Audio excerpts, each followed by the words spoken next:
So, welcome to a special edition of Paul's Yard Walk, a Hawaii edition. So, what is it you think of when you think of Hawaii? Is it a sandy beach, palm trees, beach chair? Maybe you're thinking of a beautiful sunset with a drink in your hand with an umbrella in it, that kind of thing. Well, that's not the kind of yard walk this is going to be. We're going to focus more on the plants. And specifically, we're going to look at the Big Island of Hawaii, which is very big and is composed of 5 volcanoes. And we're going to just look at a very few of the plants that you might see on the Big Island. So I'm sitting here, this is a deck of our condo. You can probably see the Pacific Ocean behind me. Here's some of the city birds, like that one, myna birds and doves and whatnot around here. And like I said, I'm going to try to focus on the Hawaiian plants, and hopefully this special edition will make you want to come here and visit the Big Island of Hawaii someday. And maybe it'll give you a little bit of an inkling as to why we find it so interesting. So hope you enjoy.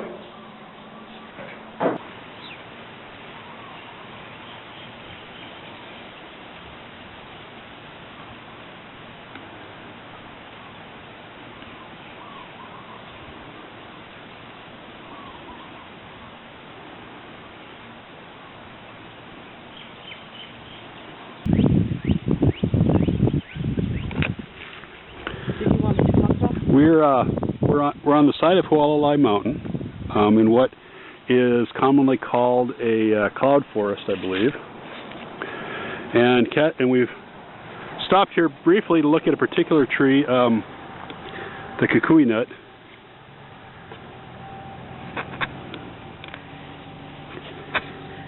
Notice that the leaves of the kukui are lighter in color than the leaves of most plants. It's actually you can feel that they're covered with these little white hairs, which is what makes the leaves appear lighter in color. So when you're driving down the side of the road, you'll see a stand of kukui trees, and you'll notice right away because the trees will all be dark, and then there will be a stand of trees that are lighter in color that are the kukuis. These were one of the plants that were important to the Hawaiians and that they took around with them from place to place. They're also known as the candle nut tree because they burned the nuts to use for illumination at night. They have an oil in them, a waxy oil. They also use them to make leis that often the men wear, the leis made out of candle nuts. And they're a euphorbia. Anything else I should say about them? Well, we'll just go back farther up the road. There's looks like some trumpet lily trees over here on the other side, and on the other side of our vehicle here there's what's probably some tree ferns, I imagine. Yeah, usually you see the tree ferns in volcanoes. Yeah, you see the tree ferns at the elevations in Volcano, but we get a lot of rain here on the side of Hualalai, and the direction we're looking is uphill, and behind us is the slope going downhill toward the Kona area. But those are some pretty big ferns in there.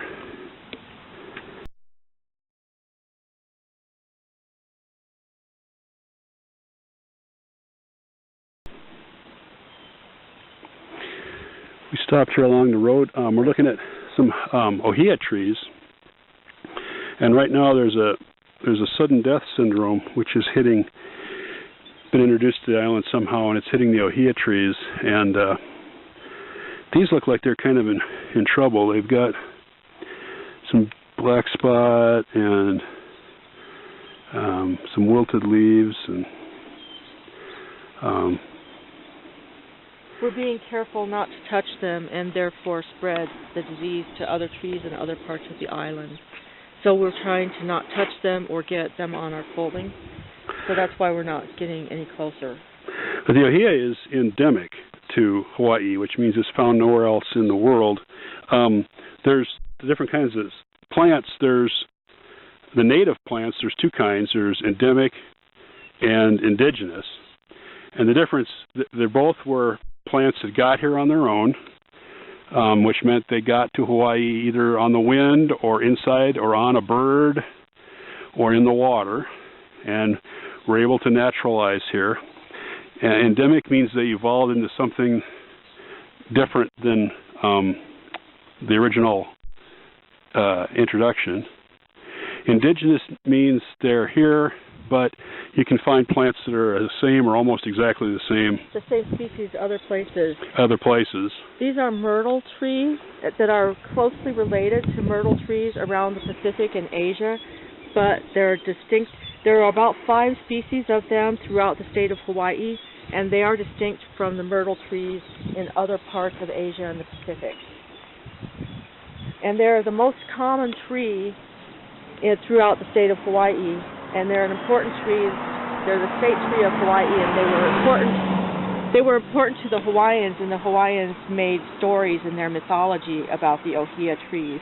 And the flower that blooms on the ohia tree, which has a separate name, which is the lehua blossom, which I don't see any of them here. It's got a kind of lacy, flowery blossom. It's lacy like a mimosa blossom.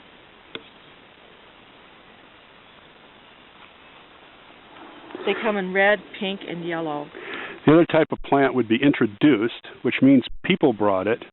And there's about 30 species of plants that the Polynesians brought with them when they first came. Primarily plants that they liked because they were food plants like taro or sweet potato or banana, or they were plants that they used for cloth or rope or canoes or medicine or something like that. Yeah, like noni was a medicine plant. The other types of plants that are introduced are ones that came here since Captain Cook discovered the Hawaiian Islands, and there's a long history of introduced species, many of which are now pests, like, for example, the different kinds of ginger are pests in the national park.